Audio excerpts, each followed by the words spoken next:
But the good news doesn't stop merely with Israel's strong military. It continues with Israel's strong economy.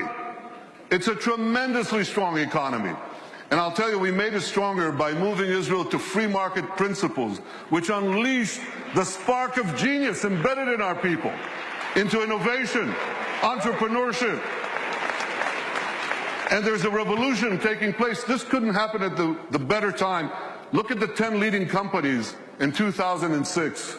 5 energy companies, one IT company, Microsoft. And a mere 10 years later, 2016, a blink of an eye in historical terms, it's completely reversed. 5 IT companies, 1 energy company left. The true wealth is in innovation. You know these companies, Apple, Google, Microsoft, Amazon, Facebook. Guess what? They all have research centers in Israel. All of them. Major research centers. And they're not alone. There are hundreds more.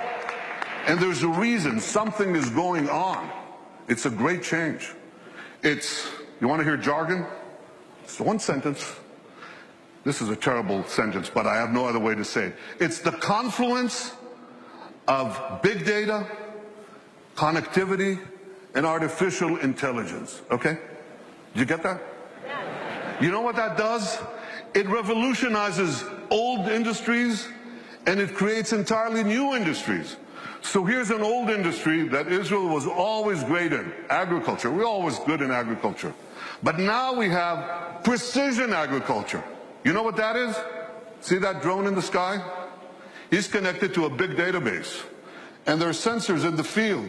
And in the field, there's drip irrigation and drip fertilization. And now we can target, with this technology, the water that we give, the fertilizer that we give, down to the individual plant that needs it. That's precision agriculture. That's Israel.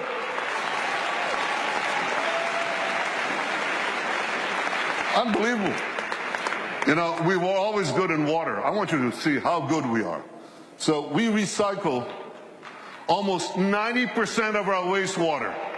The next country with less than 20% is Spain. You can see how Israel, what it does for water, what it does for the environment. So when you take these two things, agriculture and water, and the other technologies that we apply in both, we can change the world. We are.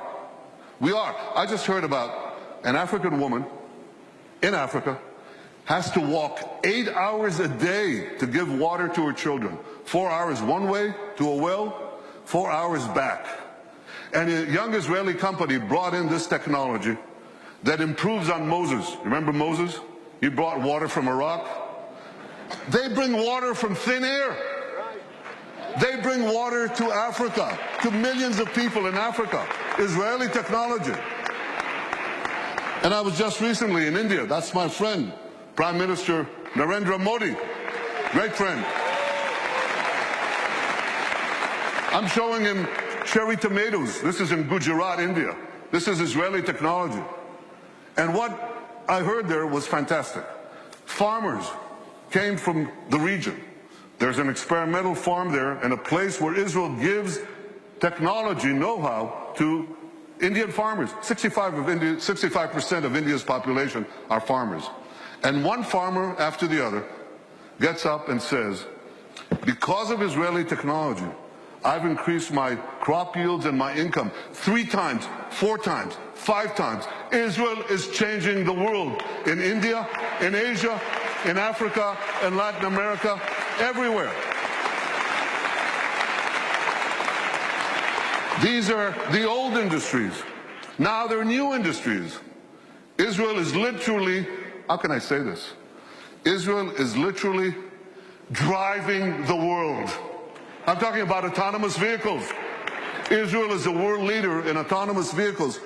500 tech companies that sprang out almost instantaneously. And one of them, Mobileye, up there on the left, was just sold to Intel for the paltry sum of $15 billion. But the interesting thing is, that Intel said to them, here are the keys to our 30 worldwide autonomous vehicle businesses. You run it. Israeli technology is driving the world. And one last industry, there are many more, but one more that you're all familiar with. You have bank accounts? You should. Okay. Well, you don't want anyone hacking into them, right? Or into your cars, or into the planes you ride. You need cyber security. Everybody needs cyber. Israel has become a world leader in cyber security. Look at how much they invest in the hundreds of Israeli startup companies, tremendous companies. But here's another factor that you should know. Israel's population is how much? Who knows? Class? 8 million. It's closer to 9, but it's about between 8 and 9 million. That's correct.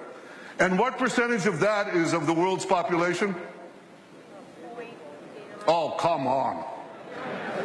It's 1/10 of 1%. So what percentage do we get of the world global investment in cybersecurity, in private investment in cybersecurity?